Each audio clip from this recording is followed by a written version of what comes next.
We took a recent vacation to the Massanutten Resort in the Virginia mountains.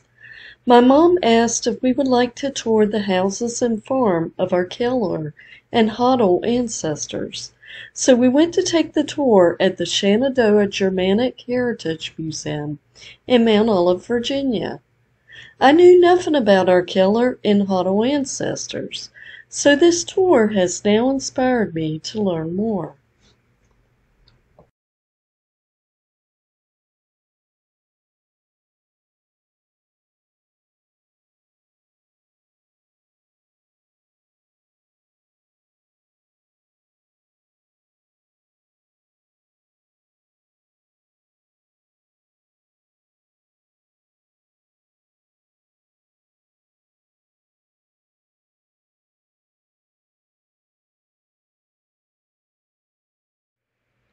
The Henry Keller house was built circa 1800.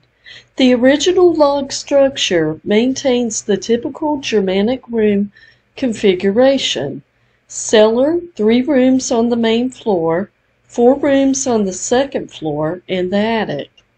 The addition was added during the 1870s, along with the Victorian architectural updates. Henry Keller was the youngest son of George and Barbara Anna Hottel-Keller. Presentation. You know, we could throw colored things on the walls, but 2 of the things we know are German are the American family and the American farm. Because for example, when George Keller wrote his will, he was extremely careful to make sure that every person in every one of his children got the same amount of value. So if he gave 48 acres to this one and 28 acres to that one, he gave that one money to make it even. He was very careful about it. And he talked about how much he loved his children and how good they were to him. So the American family that thinks its daughters are as important as his sons is a Germanic type of family. The German farm with the bank barn and the fact that we penned our animals in enough to get the manure and we put it on our fields, and that meant that the field could continue in use over and over again, unlike the people who were raising, say, tobacco, and when the land got too poor, they left, went somewhere else, got some other land poor. But the Germans, you know, the fact that this is rented to Darrell Bowman from about 1800, 1790 to 1800. It was built by the Hottels, some, or I'd say some, because of all the intricacy. It missed a few. We missed a few things, so we had to repair them. So you can see this is new. You can see the wood and tell. But this is the last step in making something out of cloth, and we usually use it, our people who can do it usually use it to make rugs, and they sell for annual meeting or something like that. They still use it then? Yes. See? Yeah. He's working So, on it. I mean, it's really, I didn't know if it's simple or really... No, it really works. We had a problem with it here about 3 or 4 years ago, and we couldn't get it to even so that it didn't want to come together evenly. And we had all these people standing around holding this bar and holding that bar. And finally we realized, our wonderful weaver realized, that the string had been on here too long and it had warped. She took all this off, restrung it, and it's good to go. Wow, that's great, isn't it? Yeah. That's fantastic. All right, let's go this way. We'll go backwards. Yeah, we are, really. This is the with puddles, a bunch of them. Lots of ministers, really bright bunch of guys. Yeah.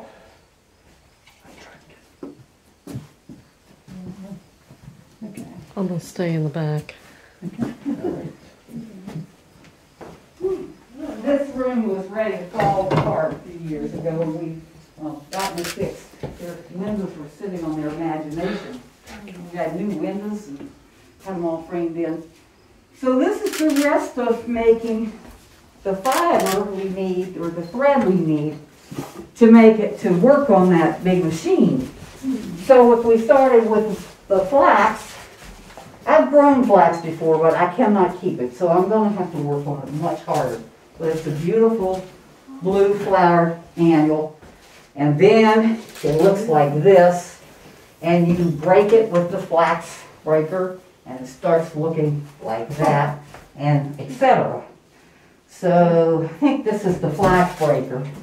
And then of course these are combs for the wool and the sheep, and you work with them. Here's your shears to cut the wool. And just all of the things you need. You know, the spinning wheel gets it ready.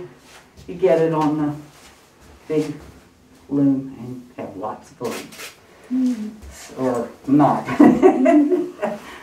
So this is, and many of these things belong to the family. The big wheel came from down near Withville, and I'm told that it is extremely even and does a really good job. Have you ever been to that, I'm sure you have, that German Kind of thing that we might see. It was their daughter, that's right. I think maybe one of these guys that worked on that loom might have worked on this. I'm kidding. A little bit, I'm kidding. And what's Okay. this book here? That is a Bible, and that's a modern Bible. And it's to help remind you if you need it, and I don't think you guys need it. This is not a Hottel-Keller Bible that I know of. However, it gives us an idea of what the Bible would have looked like. Is that in German? It is in German. It's on the 23rd Psalm. Then we have one of our friends who is from Germany.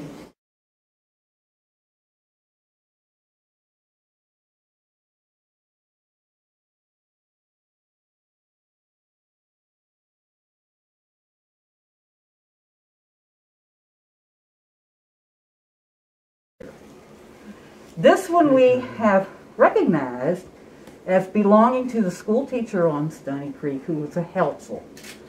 And I do not believe he was a minister. He just did the school teaching. And they would teach the children to do some of this. And they would give them things like bookmarks as rewards for doing certain things and decorate them like this. So we didn't have a good system of ministers, and we didn't have good records. So in addition to what you might put in your Bible, this was a sort of certificate. So it could be a marriage, it could be a baptism, it could be something else, but those were the most popular, I think. And so the Stony Creek artist did this one. We're sure, because of where it is, what time it is, and how it looks like the others in that area. But there's just one thing wrong with this one. When Helpful made one of these, he always put a little flower on it, a little rose, somewhere. It's open and flat, and it has a certain number of petals, and it's always the same. Except it's not here. So we don't know whether this, I haven't done enough reading on this to know, is this an older one? And he came up with this rose idea as he continued through the years. But these were also seen in the Withville area. There were some in Rockingham County, and that guy liked to put parrots all around his. And he would use maybe 3 different sizes of parrots and all these colors. So that it's colorful, it's sort of academic, and it's very also religious. And it's German, as opposed to being something the English would have done. And that's why we can't find half their marriages and baptisms, I think. Okay, quickly. Oh, that's pretty. It was painted in 1995 by one of our Hottels, an artist from Pennsylvania. When we came, I think that was all that was there. There was a little... Yeah, this is the spring house. And There was spring house, but I don't think it looked like that. This part right here is the original part of the spring house, which could be as old as 1750. Okay. And then they added on the back, which I think they used for washing clothes and maybe cooking things they were canning, because it has a wonderful chimney in it. But this is all that's left, and in the last couple weeks when we got some rain, because we hadn't had any for 6 weeks, I think, all the stuff we had cut back here has come back up. Oh. So if you want to go over, we can do that, but it'll, it's going to be the brush around, and then we can't help it. Creighton Hottel said, "This is what you see. This is what I want to see." And this is his rendering of the spring house from the other side, without the, just the spring house. So, okay, I'm looking. And look at this house, and look at the ruins over there. And while he was here, our bake oven chair said, "I'd like a bake oven. Can you give us the plans?" And this guy said, "Sure." And so our men, we had a lot of men who could do anything with stone and wood and bricks and all that good stuff. So this is our bake oven. As you can see, it works. Yeah, it And it's does. good. Wow. We've tried pizza and You've had food from it. yeah. Wow. We are not just showing this. We ate it Wow. fast as we could. No. All right, let's see. These are pictures of what we think was the George Keller and Barbara Hottel house. And I can't tell you where it is, except that I know it's over in there. And I would not dare take you there today because the rattlesnakes haven't gone to sleep yet. Oh, yeah. And I will not be accountable for taking anybody anywhere until the rattlesnakes get to sleep. Okay, let's see if we have, okay, this is what I was looking for. This is the one of the pictures taken of the house before it burned in 1964. That was the Hottel house? So this is the Hottel house. Yeah. Can you get it, Bert? Yeah. She takes better pictures. The George Hottel house burned in 1964. The chimney and foundation remain. The nearby spring house escaped the fire. George Hottel was my 7th great-grandfather.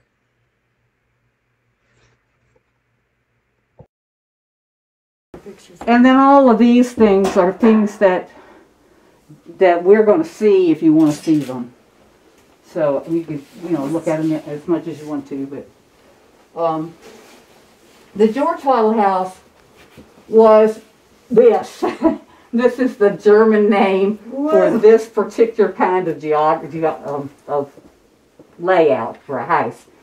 So you came in the side door, and there was this huge, gigantic chimney, and I honestly don't see how you got in here and did anything.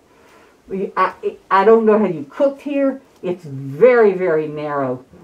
But that's what you did. And then you had a hole in the chimney on the other side, and you had a jam stove, and we have a little bit more explanation of that over there, that went into the fireplace area. And you could scoot your coals and your hot tenders into this and get it hot, and you didn't have to mess this room up. So this was where you laid out the dead person in the house, or this is where you had the minister, or any of those sorts of things. This was more an equipment area, and this was around here with this then would have been your chimney. And as you can see, this thing goes up and up and up. So it starts in the basement, actually, and then it went up. Here's your kitchen area. It came on up into the bedrooms. It came on up to the attic, and then it went out. So it's just incredible. Okay, all right.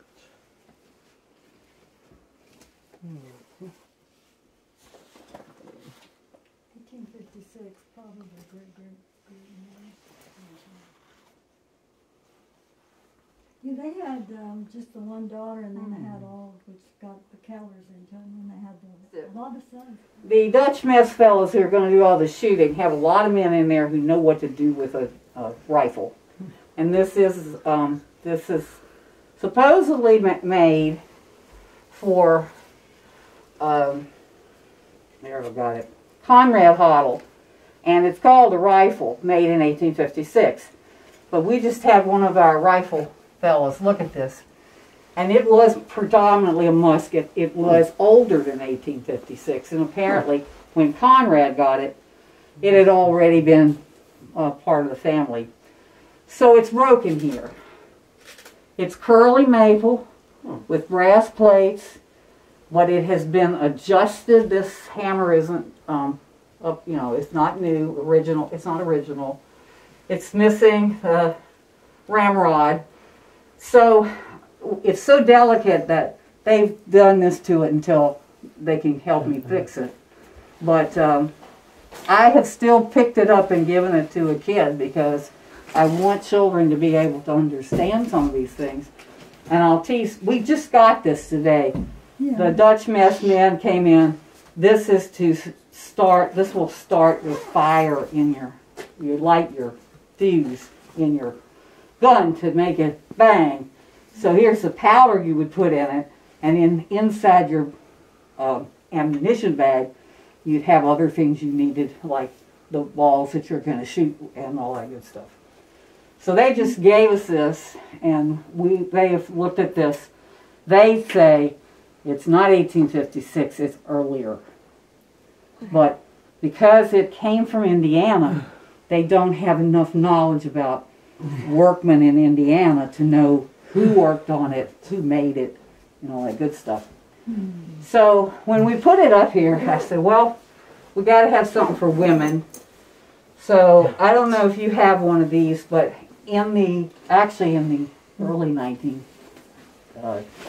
early 1900s, the women would save pieces from dresses that had meaning to them or were delicate, like silks and velvets, or in some cases they weren't that.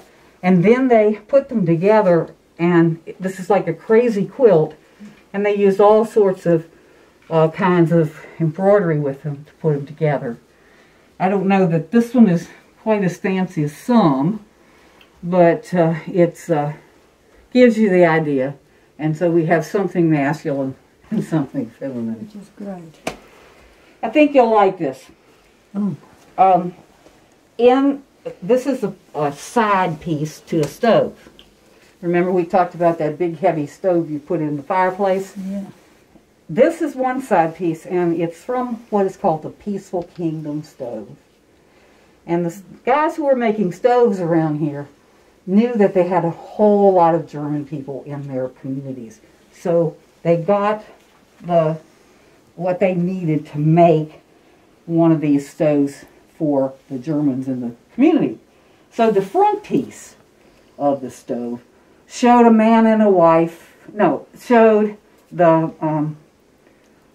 verse from the Bible about sitting under my vine and my tree in peace.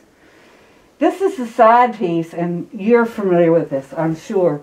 It's where the animals are lying down together, and the kingdom is peaceful. We have horses and cattle, and we have what look like lions and maybe wolves and sheep, and the Bible verse, and then underneath the name of the guys that made this is way down in the downside down. So I do not think this is original to us. I think it's something that William Jacob Keller bought to save for us.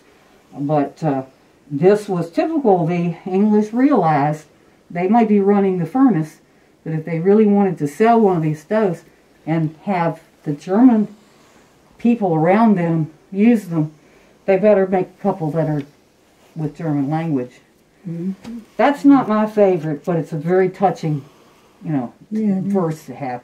My favorite is the one where on the front, the man and woman are getting married, and they're holding something, and they're taking their vows.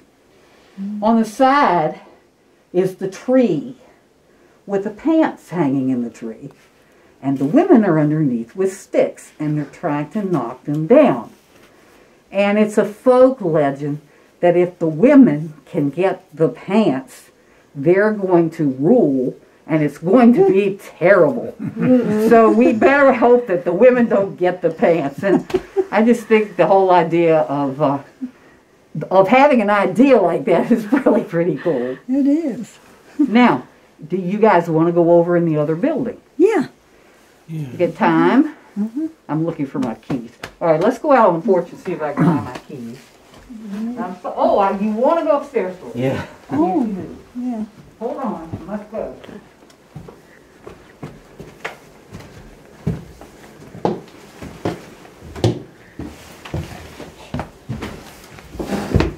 Cradle is in here with a man and his wife, and everywhere you see one of these rugs, it was made on a loom somewhere. Most of them were made here. We have a Keller loom as well, but we haven't put it up because we don't know where to put two great big huge monsters. We have to find another place. So that gives you an idea of what things look like. Get a little light on the subjects here a little bit. Now this house was built, you know here? Estimated at 1800. And Rome said, Abram, the architect from Pennsylvania, said, I think that's right. You're going to have to take the stuff off so you can see the logs before you get completely. Is this original? Yes, we're pretty sure this is original. What we're not sure is exactly how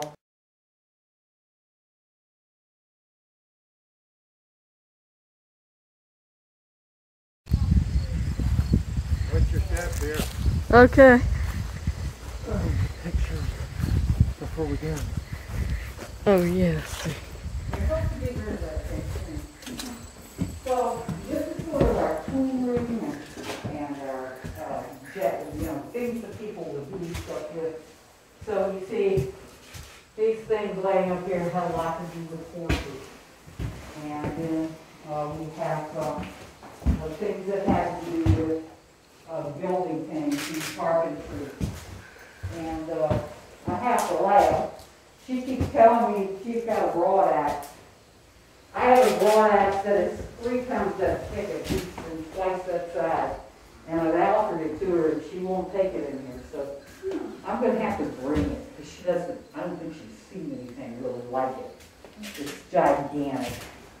But anyway, so we've got lots of tools and we don't have any men to really show them off.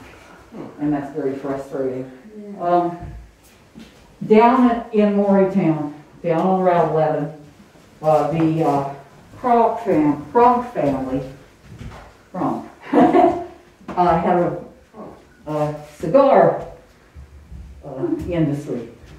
So these are some of their molds from their cigars, and we've got a ton of them. So they made cigars then? They made cigars, here's your tobacco, here's your cigar. And they were in business in the late 1800s, I think. And they are intermarried with Hottels and all that good stuff. So. Distant cousins too, huh? So they gave us a bunch of this stuff. It's, not the earliest of what we were doing, but it certainly represents the kinds of things we had. We had mills. We had this. We made barrels. Those kinds of things. We also have over here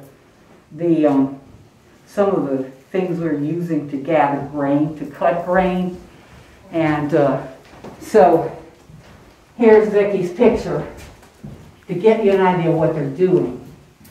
And so we can use these. We have several of them in pieces, but this is probably the best of it. So you can see the size, and you can see this, and we're the cradle, and we're cutting the wheat and getting it inside. Came in with a dozen eggs, and you got so much credit, and then you could buy something you needed, like school shoes or whatever. So we have some of the early books for Baker, and this is the stencil for Keller. Mr. Keller had 3 different stores, I guess is the word. This big picture over here shows the store in Woodstock, and if you can get close enough to the sign, you can see that he's selling all sorts of things that have to do with farming and ordinary life. Like, I think he had washing machines, you know, old washing machines, and he had fence wire and paint, and he had John Deere tractors. So if you guys are John Deere fans, this is the sign from his Tom's Brook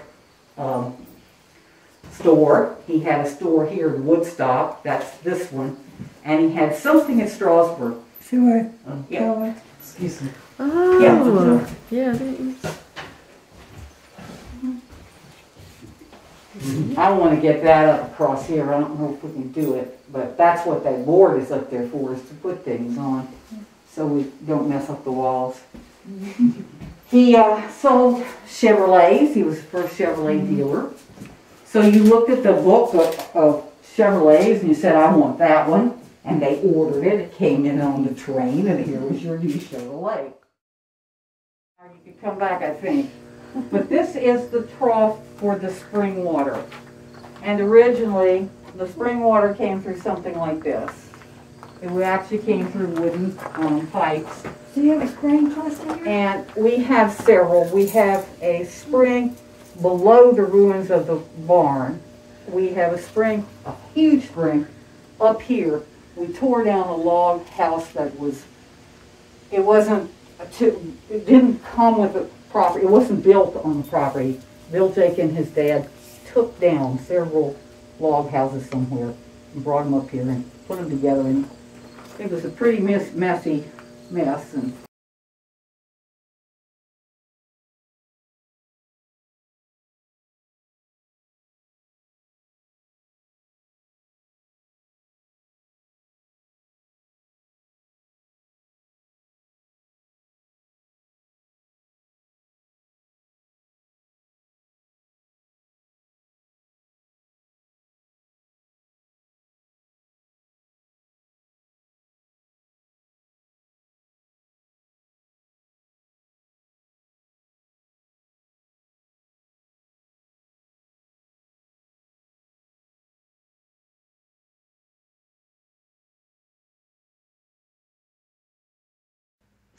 George Hottel home site.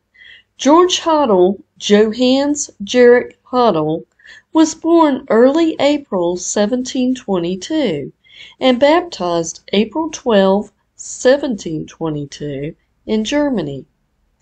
He died March 8, 1787 in Mount Olive, Virginia. It needs work again. Needs cleaning out and getting some of this brush out of it again. The chimney. Now the water is actually coming up, from what I can tell, right under the house. Oh. Wait a minute. The chimney with the flowers. That's neat. This is a big spring house here. And it looks like it's historical. Yeah. We're here Wednesday, and since Wednesday we've had 2.5 inches of rain. So that was just, I didn't expect to have that much, and so it's a lot. Wow. And then it's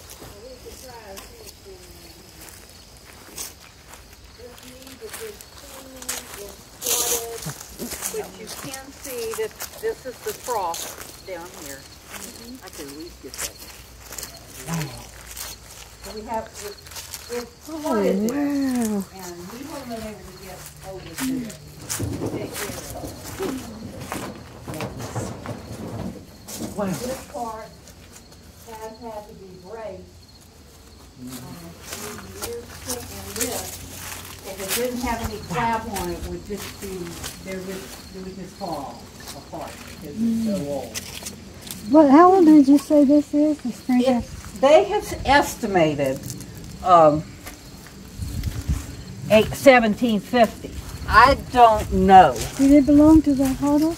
Yes, this is George's place, and George had got this, and his barn was up there where you see the cedar trees, and the Union soldiers burned it, and we built it back, and the lightning got it, and they built it back, and something else happened to it, and they could let it go. And there is a spring. I thought, why would you have your barn so far from the house? How did you get water to the animals? Well, one day I was up there, a couple days, and it was sloshy, it was spongy. And finally I realized there's a spring up there too. Oh, okay.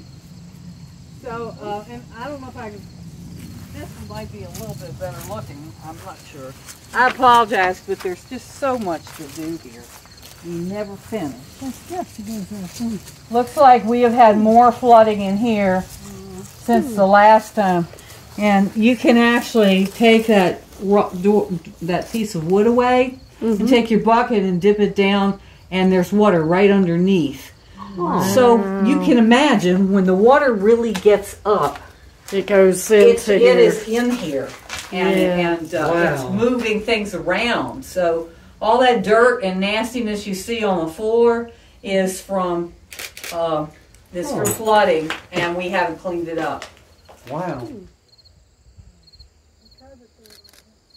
don't have. Oh, COVID has been horrible for us. I think everybody. Yes, emotionally, it's been. It's a treat room.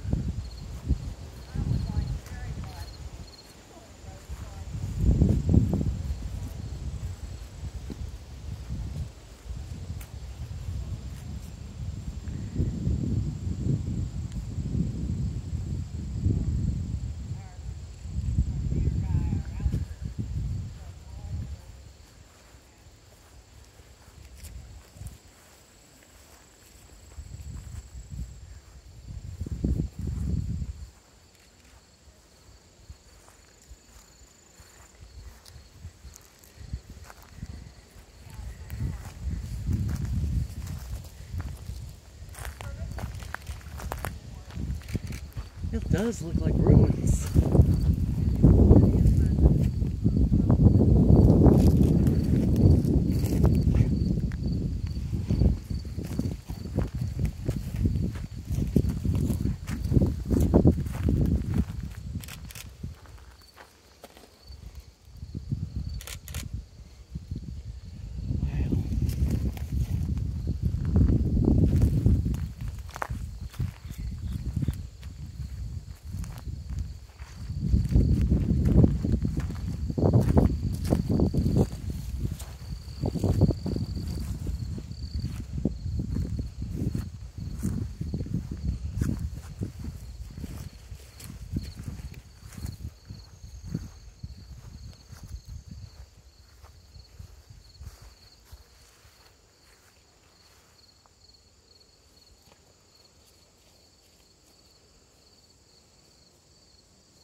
Here is how we are related to the Kellers and the Hottels. This is me, this is my mom, this is my grandmother. So if we follow her mother, we get to a Hannah Keller. Her father was a Samuel Keller. His father was George Keller,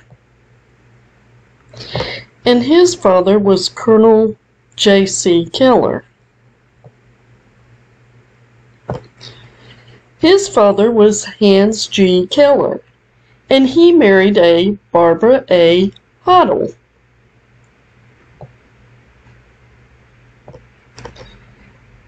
And her father was John Hottel.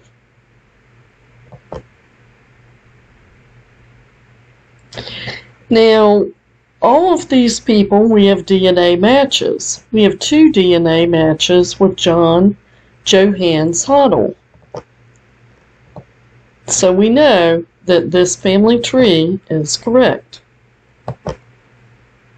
4 DNA matches, 3 DNA matches, 17 DNA matches to George Keller.